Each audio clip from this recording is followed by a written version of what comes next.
Dis donc, ça fait plaisir de revoir une ancienne ministre, Roselyne Bachelot, qui repart au combat politique. Alors pas à la santé, mais à la culture. Pourquoi vous riez, Patrick? Ah bah, bonne chance.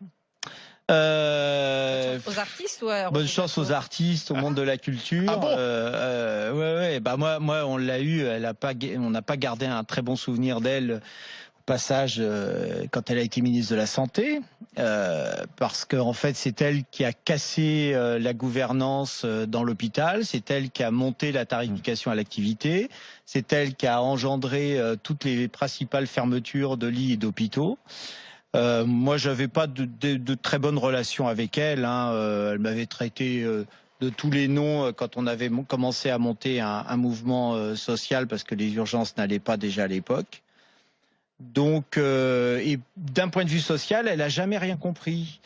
Et pourtant, elle a été réhabilitée pendant cette crise, puisque finalement, non, elle a fait un tour de passe-passe. Non, elle a été très douée. Celui qui a mis en place la couverture des masques en France, il s'appelle Xavier Bertrand. Ça n'a pas été elle. Mais elle est très très forte. Moi, je l'admire. Engagée après à TF1, à RTL, un peu partout. Elle travaille ici aussi, à RMC. Travaillée ici aussi, etc. Tout en disant que plus jamais elle serait ministre et tout. Et là, abracadabra, elle arrive, elle dit elle est ministre et on nous dit partout, elle va être super à la culture parce qu'elle aime l'opéra. Moi, je la félicite. Moi, j'aime l'opéra aussi. Mais je pense que c'était un peu court. D'une manière générale, ce gouvernement, vous le trouvez comment, Patrick ?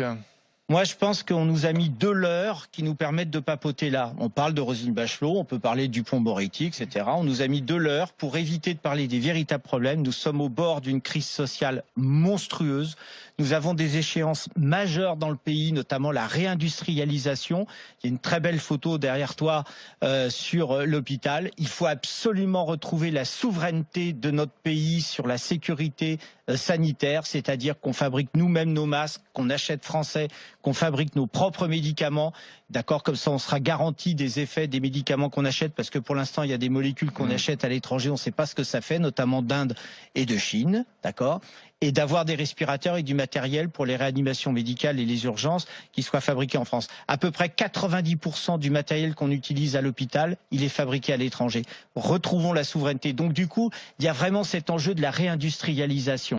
Par exemple, la fermeture de l'hôpital de Garches. Oui. Moi, je suis opposé à cette fermeture. C'est un scandale. C'est l'hôpital qui accueille les patients les plus handicapés, qui sont avec des... Et là-bas, tu as des médecins d'une très grande compétence et surtout, tu as de la place. Notamment les accidentés de la route. Et c'est ça. Bon. Et là, ils ont décidé de le fermer. Symbole, entre parenthèses, extraordinaire, parce que c'est l'hôpital qu'avait visité Emmanuel Macron entre les 2 tours, en disant « je vais faire une grande politique pour les handicapés ». Pouf, qu'est-ce qu'il fait? Il le ferme. Bravo.